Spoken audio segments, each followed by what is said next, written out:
ഇന്ത്യയുടെ ഡിജിറ്റൽ വിപ്ലവത്തിന്റെ കഥയാണ് നമ്മൾ ഇന്ന് പറയുന്നത്. പ്രധാനമന്ത്രി നരേന്ദ്രമോദിയുടെ നേതൃത്വത്തിൽ 2015 ജൂലൈ 1 ആരംഭിച്ച ഡിജിറ്റൽ ഇന്ത്യ പദ്ധതിക്ക് 11 വർഷം പൂർത്തിയായിരിക്കുകയാണ്. കഴിഞ്ഞ ഒരു ദശാബ്ദത്തിനിടെ ഇന്ത്യ കൈവരിച്ച ഡിജിറ്റൽ മുന്നേറ്റം ലോകത്തിന്റെ ശ്രദ്ധ പിടിച്ചുപറ്റിയിരിക്കുകയാണ്.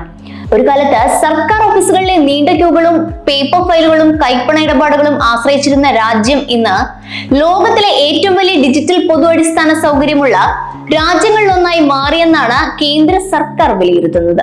ഈ മാറ്റത്തിന്റെ ഏറ്റവും വലിയ പ്രതീകമാണ് UPI. ലോകത്ത് നടക്കുന്ന റിയൽ ടൈം ഡിജിറ്റൽ പണമിടപാടുകളിൽ ഏകദേശം 49% ഇന്ന് ഇന്ത്യയുടെ UPI പ്ലാറ്റ്ഫോമിലൂടെയാണ് നടക്കുന്നത്. ചായക്കട മുതൽ വലിയ വ്യാപാര സ്ഥാപനങ്ങൾ വരെ ഒരൊറ്റ QR കോഡ് സ്കാൻ ചെയ്താൽ പണം കൈമാറുന്ന സംവിധാനമാണ് ഇന്ത്യയെ ഡിജിറ്റൽ പേയ്മെന്റുകളുടെ ആഗോള മാതൃകയാക്കി മാറ്റിയത്. ഇന്ന് UPI ഇന്ത്യയുടെ അതിർത്തികൾ കടന്ന ഗ്രീസ് ഉൾപ്പെടെ നിരവധി രാജ്യങ്ങളിലേക്കും വ്യാപിക്കുകയാണ്.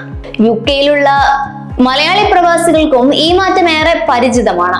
കുടുംബാംഗങ്ങൾക്ക് പണം അയക്കുന്നത് വളരെ വേഗത്തിലായിരിക്കുന്നു.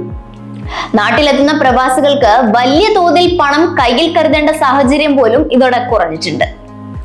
ഡിജിറ്റൽ ഇന്ത്യയുടെ മറ്റൊരു പ്രധാന നേട്ടമാണ് രാജ്യത്തുടനീളം സ്ഥാപിക്കപ്പെട്ട കോമൺ സർവീസ് സെന്ററുകൾ അഥവാ CSC.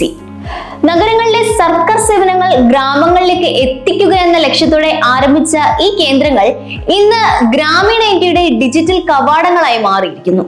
ആധാർ സേവനങ്ങൾ, പാൻ കാർഡ്, പാസ്പോർട്ട് അപേക്ഷ, ബാങ്കിംഗ്, ഇൻഷുറൻസ്, പെൻഷൻ, കർഷക രജിസ്ട്രേഷൻ, സർക്കാർ ക്ഷേമ പദ്ധതികൾ, ഓൺലൈൻ പരീക്ഷ അപേക്ഷകൾ തുടങ്ങി നൂറുകണക്കിന് സേവനങ്ങൾ ഇന്ന് സ്വന്തം ഗ്രാമത്തിൽ തന്നെ ലഭ്യമാകുന്നു. ഇതിലൂടെ സർക്കാർ ഓഫീസുകളിലേക്കുള്ള യാത്രയും സമയനഷ്ട ചെലവും ഗണ്യമായി കുറഞ്ഞതോടൊപ്പം ഗ്രാമീണ യുവാക്കൾക്ക് സംരംഭകരാകാനും തൊഴിൽ സൃഷ്ടിക്കാനും CSC കേന്ദ്രങ്ങൾ വലിയ അവസരമായി മാറി. പോഷൻ ട്രാക്കർ സംവിധാനത്തിലൂടെ അംഗൻവാടി സേവനങ്ങൾ പൂർണ്ണമായും ഡിജിറ്റലായ 13 ലക്ഷത്തിലധികം അംഗൻവാടി ജീവനക്കാരും ഏകദേശം 9 കോടി ഉപഭോക്താക്കളും ഈ സംവിധാനത്തിന്റെ ഭാഗമാണെന്നാണ് ഔദ്യോഗിക കണക്ക്. ഗ്രാമീണ നെയ്ത്തുകാരെയും കൈത്തൊഴിൽ വിദഗ്ധരെയും ഡിജിറ്റൽ വിപണിയുമായി ബന്ധിപ്പിക്കുന്ന ഇന്ത്യ ഹാൻഡ്മെയ്ഡ് പോലുള്ള പ്ലാറ്റ്ഫോമുകളും ശ്രദ്ധേയമാണ്.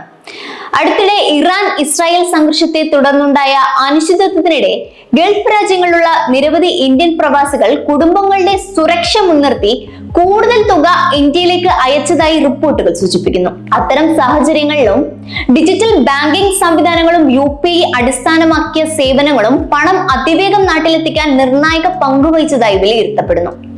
11 വർഷം പിന്നിടുന്ന ഡിജിറ്റൽ ഇന്ത്യ എന്ന ഒരു സർക്കാർ പദ്ധതി എന്നതിലുപരി രാജ്യത്തിന്റെ സാമ്പത്തിക വളർച്ചയുടെയും സുതാര്യമായ ഭരണത്തിന്റെയും ഡിജിറ്റൽ ശാക്തീകരണത്തിന്റെയും പ്രധാന അടിത്തറയായി മാറിയിരിക്കുകയാണ്. പ്രധാനമന്ത്രി നരേന്ദ്രമോദിയുടെ നേതൃത്വത്തിൽ ആരംഭിച്ച ഈ സംരംഭം ഇന്ത്യയെ ആഗോള ഡിജിറ്റൽ പൊതു അടിസ്ഥാന സൗകര്യ രംഗത്ത് ശ്രദ്ധേയമായ സ്ഥാനത്ത് എത്തിച്ചതായാണ് വിലയിരുത്തൽ. അതേസമയം സൈബർ സുരക്ഷ, ഡിജിറ്റൽ സാക്ഷരത, സ്വകാര്യ സംരക്ഷണം എന്നിവയിൽ കൂടുതൽ ജാഗ്രതയും നിക്ഷേപവും അനിവാര്യമാണെന്നും വിദഗ്ധർ ചൂണ്ടിക്കാട്ടുന്നു. ചായക്കടക്കാരൻ മുതൽ കർഷകൻ വരെ, വിദ്യാർത്ഥി മുതൽ പ്രവാസി വരെ സാങ്കേതിക വിദ്യയെ ദൈനംദിന ജീവിതത്തിന്റെ ഭാഗമാക്കിയ ഇന്ത്യയുടെ ഡിജിറ്റൽ യാത്രയുടെ 11ാം വാർഷികം വികസിത ഇന്ത്യയിലേക്കുള്ള ആത്മവിശ്വാസത്തിന്റെ മറ്റൊരു നാഴികക്കല്ലായി രാജ്യം ആകർഷിക്കുകയാണ്. നന്ദി, നമസ്കാരം.